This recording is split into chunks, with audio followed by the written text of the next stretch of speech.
Assalamualaikum warahmatullahi wabarakatuh. Perkenalkan, nama saya Puri Novinur Fitri dari kelas 11 MIPA 3. Tujuan pembuatan video ini adalah untuk memenuhi tugas mata pelajaran sejarah Indonesia.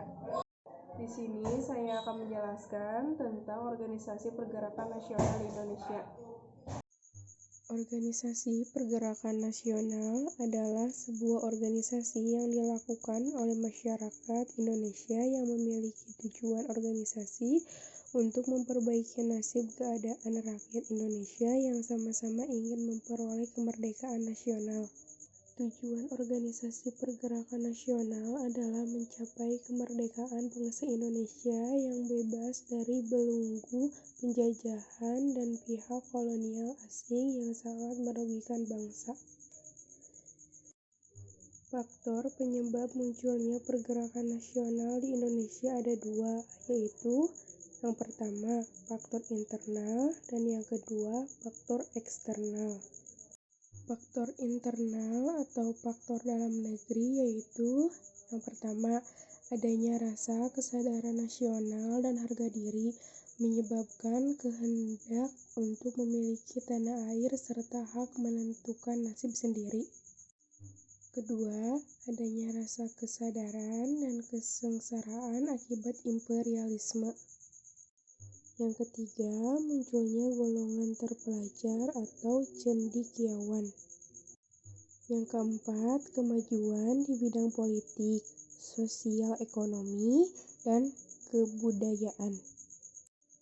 Faktor eksternal atau faktor luar negeri yaitu yang pertama, akibat kemenangan Jepang atas Rusia pada tahun 1905.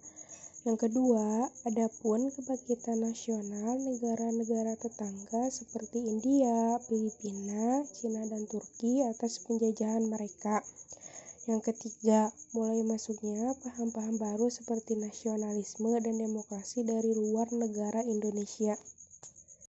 Adapun strategi perjuangan pergerakan nasional yaitu yang pertama, strategi bersifat radikal non-kooperatif yaitu strategi yang menentang keras kebijakan-kebijakan pemerintah Belanda, tidak mau bekerja sama dengan Belanda, memegang prinsip kemerdekaan harus melalui usaha sendiri.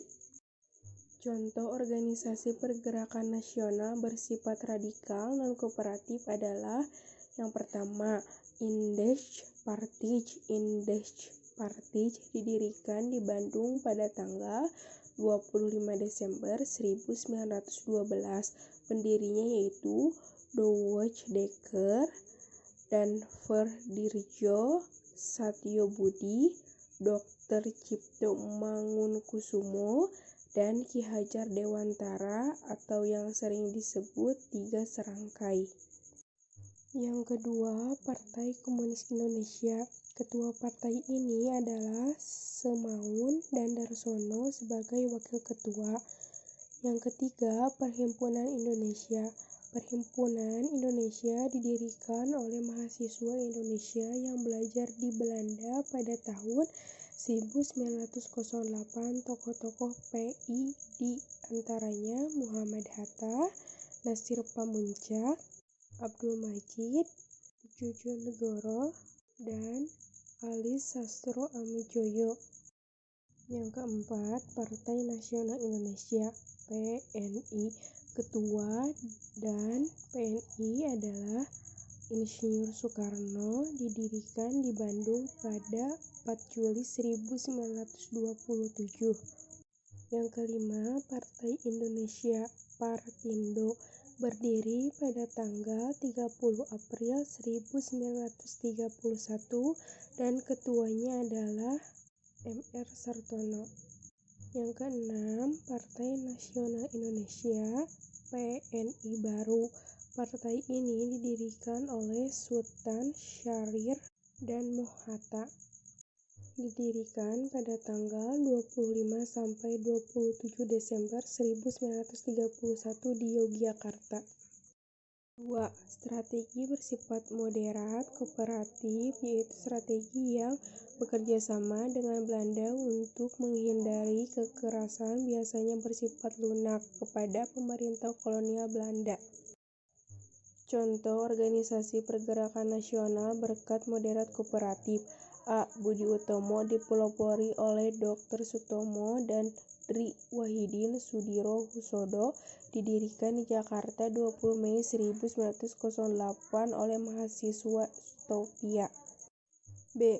Pendiri Partai Indonesia Raya, didirikan di Kota Solo oleh Dr. Sutomo pada tanggal 26 Desember 1935. C. Gerakan Rakyat Indonesia Garindo, didirikan di Jakarta pada tanggal 24 Mei 1937. Sebagai akibat budayanya Partindo diketuai oleh Adnan Kataugani, sedangkan pencetus atau pelopornya adalah Bapak Muhammad Yamin. D. Gabungan Politik Indonesia atau GAPI, dibentuk pada tanggal 21 Mei 1939 oleh Muhurni Tamrin.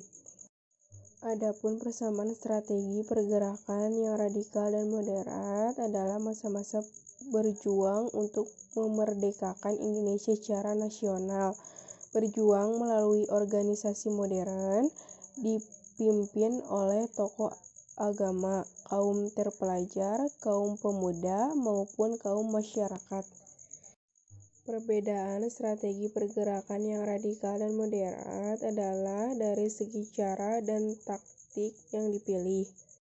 Strategi radikal menempuh cara keras dan menolak kerjasama dengan Belanda. Sedangkan strategi moderat memilih cara lunak dan memanfaatkan kerjasama dengan Belanda untuk mencapai tujuan.